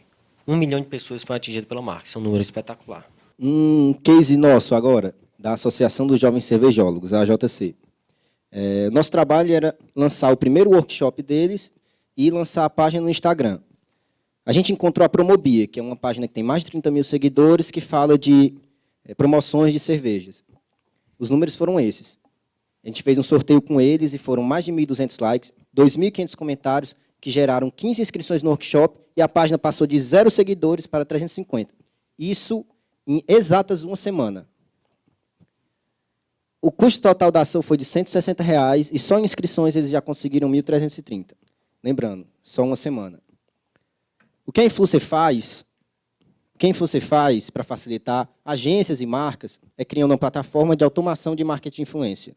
Quando você entra na plataforma, você vai procurar os melhores influenciadores. Encontrando, você conversa sobre o conteúdo e fala como ele será postado. Beleza. Depois, você mede o resultado. Passando isso aqui. Obrigado, pessoal. E aí, pessoal? Vamos pro próximo? Deixa o último slide, só os contatos aí, pelo menos, vai. Influencer.com. Beleza. Você tem algum parente muito famoso aí nas redes sociais? Conecta com os caras aí que tem muita empresa querendo patrocinar esse pessoal lá. Vamos à próxima, terceira empresa, Medlog. Boa tarde, eu me chamo Leonardo Amaral, sou cofundador da Medlog, a startup que vai melhorar e otimizar a saúde no país. Essa daqui é a Gabriela, minha sócia, e há um tempo ela precisou comprar alguns medicamentos. Porém, ela se deparou com algumas dificuldades. Alguém que consegue decifrar qual medicamento está prescrito? Foi dificuldades como essa que a Gabriela encontrou. O problema não é único. Outras milhares de pessoas também sofrem com isso diariamente. E, por conta disso, nós fomos ao mercado estudar e obtivemos algumas informações. Cerca de 70% das consultas resultam em prescrições. No país, são geradas por mês mais de 35 milhões de prescrições por mais de 400 mil médicos. E o pior de tudo isso é que cerca de 75% dessas prescrições possuem algum tipo de erro, o que dificulta na hora da compra. Seja a falta de um carimbo, assinatura ou até mesmo a ilegibilidade da letra. Mas a gente não pode culpar 100% os médicos. Você sabe como é a rotina do seu médico?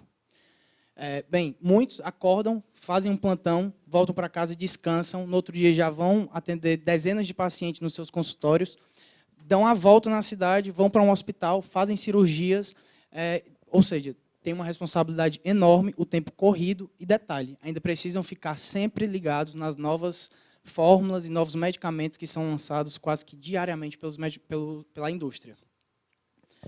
Foi vendo a realidade dos médicos e os problemas dos pacientes que nós decidimos criar o Medlog, uma plataforma de prescrição de receitas e informações de medicamentos.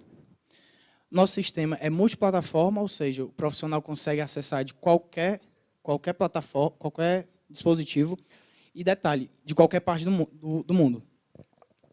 Nossas principais ferramentas são as prescrições de receitas, as informações dos medicamentos, guias de exames e também disponibilizamos a possibilidade desses médicos acompanharem todo o histórico dessas prescrições. Quais os benefícios que nós oferecemos para os médicos? Otimização de tempo. Com pouquíssimos cliques ele consegue efetuar uma prescrição ou até mesmo uma guia de solicitação de exame. Para os pacientes, a segurança. Aquele paciente não precisa mais se preocupar em comprar ou tomar o medicamento errado. E para aquelas pessoas que perdem muito esses papéis, nós também pensamos nisso. E agora, tudo que os médicos fazem na plataforma, eles conseguem enviar diretamente para o seu e-mail. Ou seja, qualquer momento do dia você pode ter acesso a essas informações também.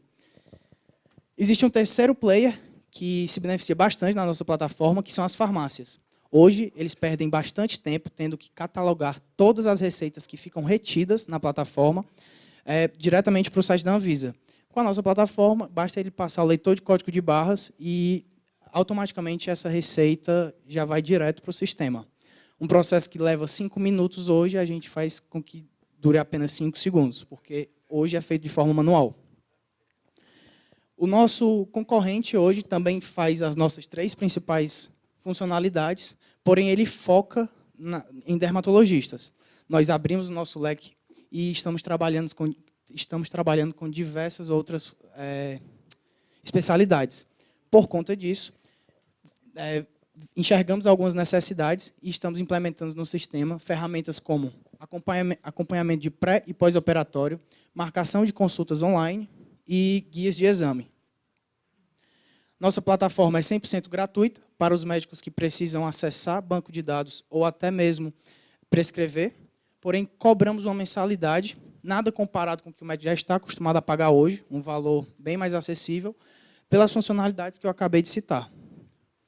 Nosso trabalho em 4 meses, o que nós conseguimos em 4 meses de trabalho foi uma parceria com o Instituto do Câncer do Ceará.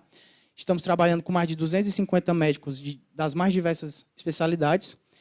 Conseguimos montar um banco de dados com mais de 25 mil medicamentos e fomos uma das 4 startups brasileiras da área da saúde selecionadas para expor na Hospital Med, uma feira que quem organizou foi o Albert Einstein, o hospital. Nossa equipe é formada por 3 empreendedores, eu, Leonardo Amaral, estudante de Direito, Gabriela e Arquimedes, 2 sócios desenvolvedores com mais de 10 anos no mercado, e a 85 Labs. Medlog, otimizando o tempo do médico, melhorando o atendimento dos pacientes e levando inovação para a área da saúde. Boa! Bom, pessoal, agora com vocês, Oi. Meu Atendimento. Então, pessoal, boa tarde. Meu nome é Diego, sou o criador da empresa Meu Atendimento. Tá? Eu queria fazer uma pergunta para vocês. Vocês têm loja ou conhecem alguém que tem loja? Vou jogar um dado aqui. O custo que as lojas pagam de aluguel para um shopping center ao longo de um ano é, em média, de R$160 mil. Apresento para vocês o Meu Atendimento. Nós somos a solução definitiva para recuperar a venda perdida em lojas de varejo físico. Tá? Mas e aí, como é que funciona a nossa ferramenta? Quando um cliente entra numa loja, ele tem 2 opções. Ou ele vai comprar, ou ele não vai comprar. Se ele comprou, ótimo, quer dizer que a loja aparentemente está fazendo tudo certo. Se ele não comprou, tem alguma coisa errada, e aí tem que ativar o sinal de alerta e pesquisar o que é que está acontecendo de errado. E eu vou mostrar para vocês como é que as grandes marcas fazem hoje essa pesquisa com os clientes e guardam esses dados no papel. Isso não é uma brincadeira, tá? Eu estou falando de grandes marcas. E o Meu Atendimento veio para mudar essa realidade.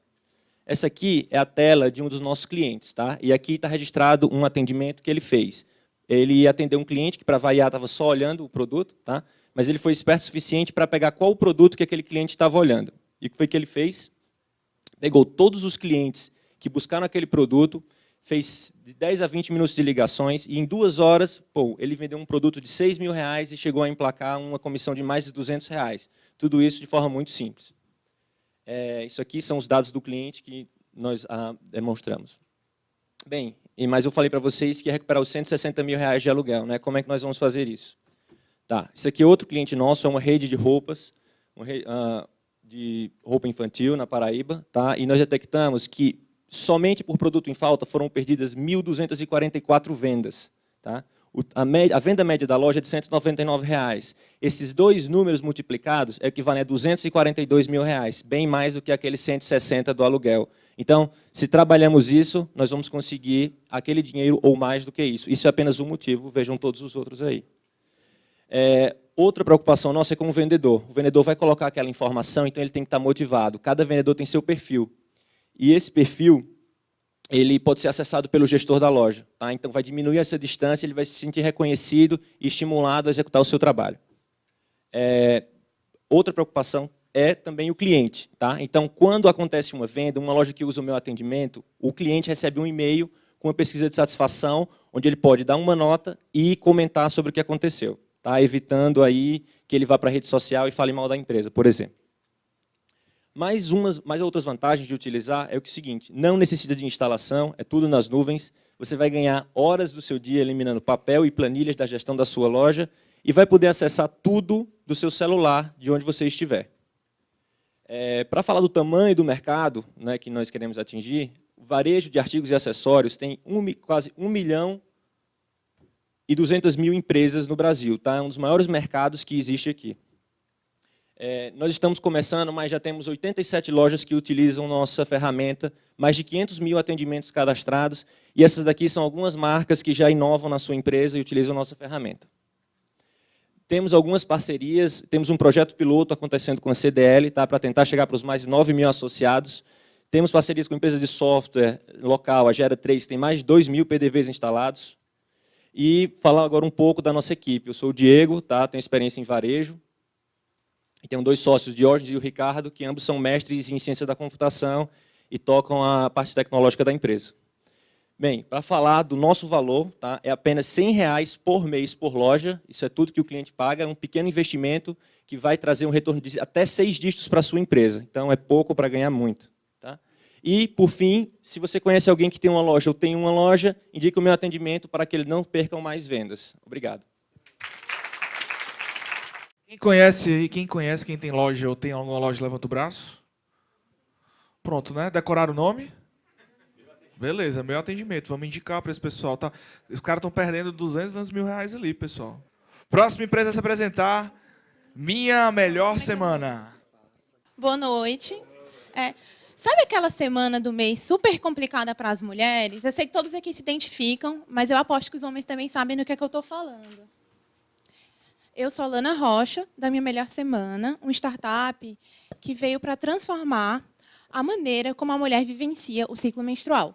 Se você é um ermitão, não conhece nenhuma mulher, eu vou explicar o que acontece com a gente todos os meses.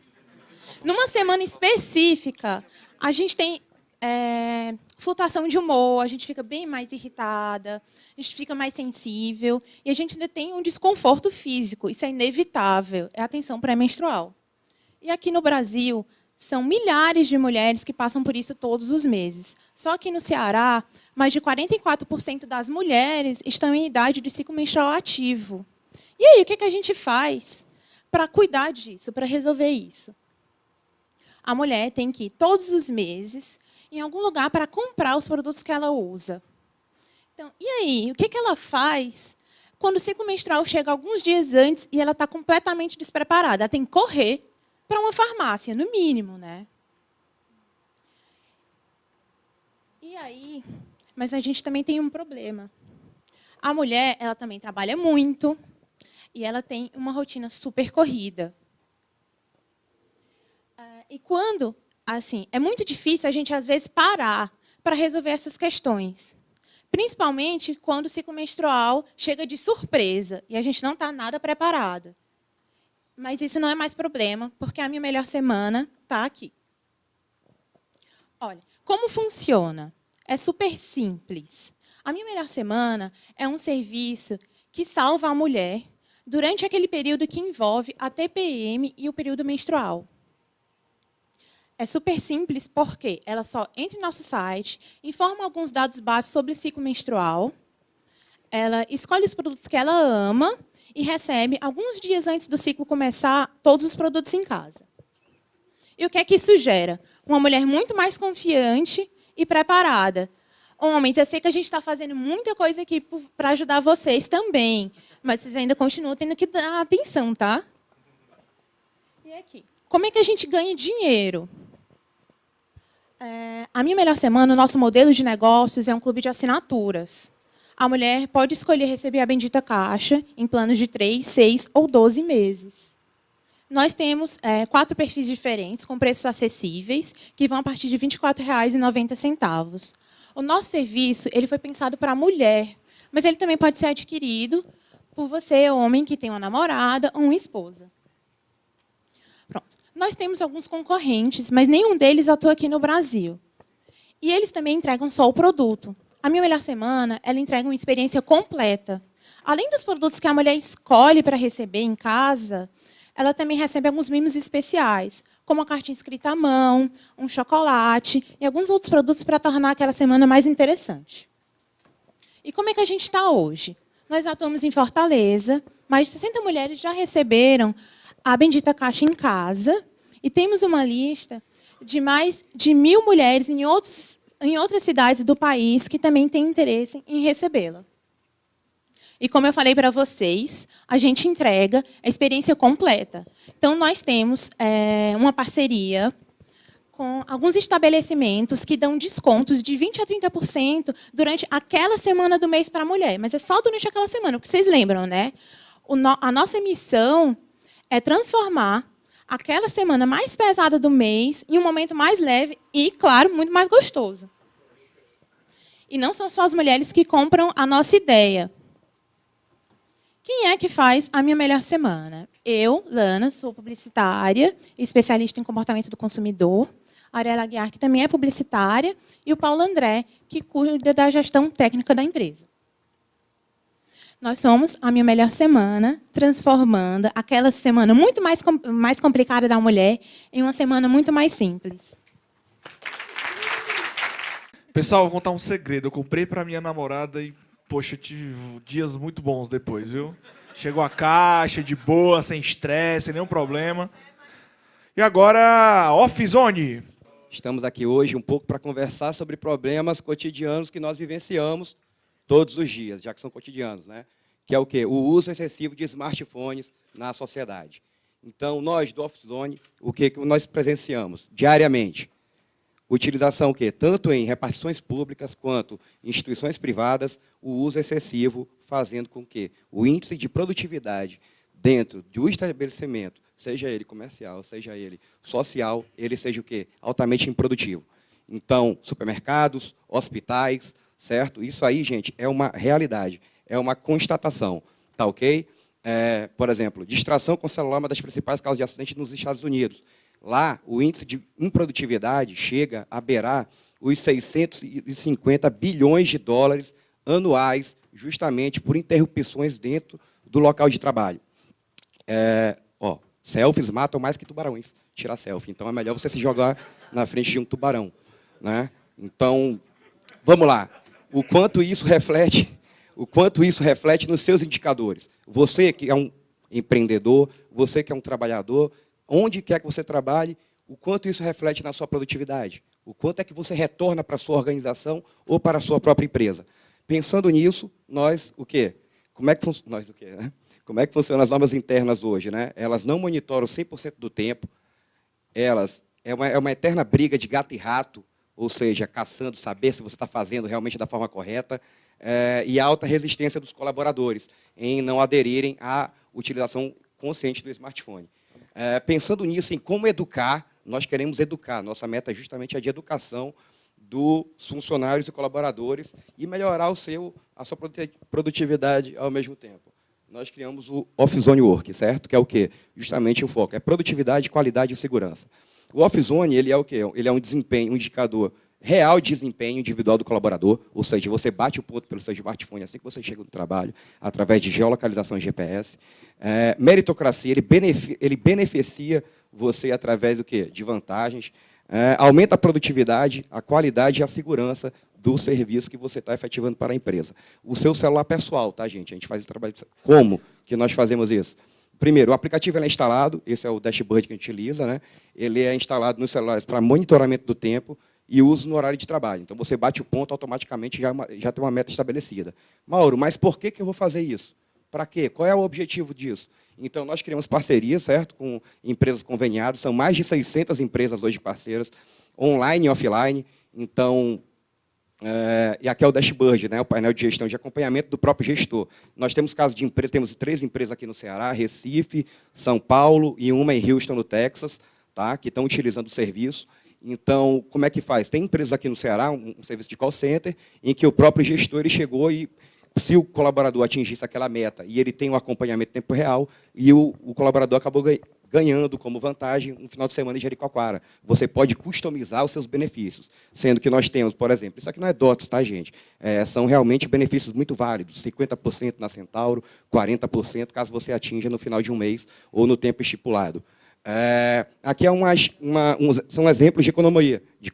A nossa taxa hoje é de 28% a 33%, tá, de retorno para a empresa. Então, um funcionário que tem um salário de R$1.000, ele retorna, se ele utilizar apenas 10% do Office Zone, ele retorna para a empresa 170. E assim nós seguimos a escala. Nosso modelo de negócio, como é que a gente cobra? Um pacote de R$2 a R$6, tá? E também nós fizemos um benchmark lá em São Paulo, com uma empresa que faz também esse tipo de serviço. Nós não temos concorrentes, faz um serviço similar, de monitoramento de GPS, nós fazemos Big Data. Monitoramento de GPS e o processo, ele também trabalha em cima do faturamento. O quanto que a empresa ela pode economizar, a gente também tem acesso à porcentagem, certo? Aqui é o Inovativa Brasil, que daqui a 2 semanas a gente vai estar defendendo, né, entre as 120 startups mais inovadoras.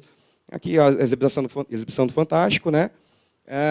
E a nossa equipe eu sou prospector de novos mercados, Mauro, trabalho com administração de gestão, o Rafael Coelho, que é o nosso CEO, também veio da engenharia, e o Neto Sá, que também é um grande parceiro nosso, que ele é engenheiro, também da indústria. E aqui é uma frase, né, manter as pessoas certas é prioritário, recrutar é bem essencial, ganhar o seu empenho é fundamental, tornar mais produtivos os trabalhadores é o maior desafio da gestão para o próximo século. Nós somos Office Zone, e se você quer obter custos e melhor desempenho para a sua empresa, nós somos a melhor solução. Muito obrigado. Agora vai ter um cara, talvez o único aqui, que teve que ter autorização dos pais para estar aqui, menor de idade, inclusive. Não é não, Marcelino? Que vai apresentar um negócio que ele criou, junto com alguns parceiros, super bacana. Dê o seu show aí, a startup Plantai. Boa noite. Boa noite, eu me chamo Marcelo Matias e hoje eu estou aqui para apresentar a Plantai, a startup que traz a solução para o desperdício da água no mundo. Bem, hoje a gente vive um momento muito difícil, que é a falta d'água. Não somente aqui no Nordeste, mas em todo o mundo. A água é um recurso cada vez mais escasso e que a tendência é diminuir. Notícias como essa: seca levou 178 cidades cearenses a decretar emergências. Serão cada vez mais comuns no futuro, porque, como eu disse, a tendência é que a água fique mais escassa. Enquanto isso, a gente tem a irrigação, que é responsável pelo consumo de 72% da água no Brasil. Mas isso não é só no Brasil, não. Segundo a ONU no mundo, a irrigação gasta 70% da água. E eu pergunto a vocês, por que a irrigação gasta tanta água? Bem, é fácil responder. Hoje, a irrigação não tem uma solução definitiva e específica para mostrar ao agricultor onde é que deve irrigar, onde ele está irrigando demais e onde ele está tendo desperdício de água. Com isso, a gente criou uma solução para quê? Para mostrar ao usuário onde é que vai precisar irrigar. A gente vai espalhar diversos sensores no campo, onde cada um desses sensores vão coletar dados do solo, como umidade do solo, umidade do ar, temperatura, nível de luz está chegando até o solo, e outros dados vão ser passados de um em um sensor até chegar no servidor, que pode ser tanto um computador, ou como um notebook, ou até o próprio o celular do agricultor, onde ele vai mostrar um mapa contendo as informações de onde está irrigando demais, onde é que está tendo desperdício de água, onde é que vai precisar irrigar e outras informações. Bem, esses daí são os nossos protótipos. Essa imagem do canto foi o nosso primeiro e essa imagem principal foi o nosso último protótipo, onde a gente mostrou na InfoBrasil, onde ganhamos o primeiro lugar numa apresentação do projeto dos corredores digitais da CCTES. Bem, o nosso foco não é somente nos grandes agricultores, mas também nos pequenos, pois eles são a maioria e são os que sofrem mais com esse problema hoje. Inicialmente, a gente vai apresentar a nossa solução em feiras regionais, para realmente ter um contato físico com o agricultor e mostrar a solução para ele. Essas são as soluções que a gente tem hoje no mercado. São soluções muito caras, porque não é específico para o problema que eu abordei aqui hoje. A minha solução que eu desenvolvi é realmente uma solução específica para ajudar o usuário a diminuir o gasto com a água. Esse daí tem diversos sensores, por isso que deixa muito mais caro. E os pequenos agricultores não conseguem adquirir. Essa solução aí, o preço dela é uma faixa de R$20 mil, enquanto a minha solução, que é mais específica para esse problema, tem uma faixa de R$150. Bem, quem está desenvolvendo o projeto? Eu estou desenvolvendo projetos, sou Marcelo Matias, eu tenho 17 anos, sou estudante do ensino médio de uma escola pública aqui perto. E também estamos desenvolvendo, junto com o projeto Corredores Digitais da CCTES. Os próximos passos são que a gente está desenvolvendo o circuito impresso para realmente a gente produzir isso em longa escala e ser validado no campo, com realmente agricultores de diversos tamanhos. E é isso, o Plantai, a startup que traz a solução para o desperdício da água no mundo. Obrigado. Eu não sei vocês, mas com 17 anos eu estava preocupado onde é que eu ia jogar futebol no outro dia. Era a minha única preocupação. E se ia ter pizza, se ia ter alguma coisa no jantar. Né? Porque surfava, se a maré estava alta ou baixa, né? Enquanto isso, ele está tentando resolver o problema da água no mundo, né? E agora, a última empresa da noite. E esse é o momento que vocês fazem... Mais uma vez. E agora, a última empresa da noite... Eu gosto da espontaneidade deles, viu? Super bacana. Então, vamos lá. SIAC. Bem, boa noite a todos. Eu sou o Ícaro, da MRG. Esse é o Valber da SIAC. Nós somos o consórcio de empresa que vai reduzir drasticamente os prejuízos mais graves da indústria do couro hoje. Bem, mas para qual empresa de couro? A grande, a pequena, a que trabalha com couro bovino, caprino, de peixe, a que trabalha aqui no Brasil ou fora. Todas elas têm o mesmo problema. É um gargalo comum para todas as indústrias. Que problema é esse? A ineficiência na inspeção do curtume. Esse é um problema que é comum a todas elas e gera prejuízo de tempo, de dinheiro e de imagem diante dos seus clientes. Bem, se é um problema tão grave, então essa indústria deve investir muito para resolver esse problema e deve ter uma tecnologia muito avançada para resolver isso, né? Essa é a tecnologia que toda indústria de couro tem hoje para inspecionar couro. É o Francisco que chama o José e o João para esticar a peça de couro em cima de uma mesa, liga uma lâmpada e tem até 20 segundos para olhar aquela peça e identificar todas as falhas que ele conseguir enxergar. E, ao mesmo tempo, contabilizar na cabeça dele o tamanho dessas falhas, a localização e classificar aquela peça. Certo? Bem, para vocês entenderem um pouco melhor como funciona o processo, inicialmente, a beneficiadora de curtume recebe a peça de curtume e passa por uma classificação inicial. De acordo com o resultado dessa classificação, ela vai destinar aquele curtume a um determinado processo. Certo? Durante esse processo, essa peça passa por diversas outras classificações. E o que acontece se eu errar essa classificação? Essa peça ela pode simplesmente virar lixo, ela pode se rasgar e se perder, e eu perco todo o processo, todo o material químico que eu gastei todo o tempo. Ou pior, ela pode chegar para o cliente com a falha e eu não identificar isso. Então, além de todo o meu prejuízo, porque o cliente vai devolver o lote, com certeza, eu tenho um prejuízo de imagem para a empresa. Bem, a gente está desenvolvendo esse projeto em parceria com a JBS, que é a maior beneficiadora de curtume do mundo, atua no Brasil e em outros 7 países, e, naturalmente, ela é que tem a melhor tecnologia e desenvolve o melhor processo. Por isso, ela conseguiu reduzir a taxa dela de erro de classificação no estágio inicial Wet Blue para apenas 2%. Ótimo, excelente. 2% representa apenas mais de R$1 milhão por mês de prejuízo. Na JBS do Brasil toda? Não. Só no curtume aqui de Cascavel. Ela tem 32 curtumes no Brasil e atua em 7 países. Daí vocês têm uma noção de quanto ela deixa de lucrar, de faturar, só por perca que ela tem por erro de classificação. Bem, para a gente entender o tamanho do mercado que a gente está atuando, a indústria de couro no Brasil, em 2014, movimentou 2,93 bilhões de dólares, que dá mais de 10 bilhões de reais. Nós somos o 4º maior mercado de couro do mundo. E como a gente vai resolver esse problema? A gente vai substituir a classificação visual, a olho nu, por uma máquina que é capaz de inspecionar esse couro, identificar todas as falhas desse couro e classificar ele em tempo real. Como funciona essa máquina? Ela é basicamente um sistema de visão industrial, que tem um software de inteligência computacional agregado num sistema de visão artificial. Com isso, ela consegue identificar todas essas falhas e dar uma resposta em tempo real. Quais são o que a gente quer alcançar com essa máquina? A gente já está bem próximo disso. A gente quer classificar em tempo real. Hoje, na verdade, nossa máquina já classifica em tempo real. A gente quer reduzir esse tempo. A gente quer aumentar a assertividade. A gente quer alcançar mais de 90% de acerto para todas as falhas. A gente já está bem perto disso.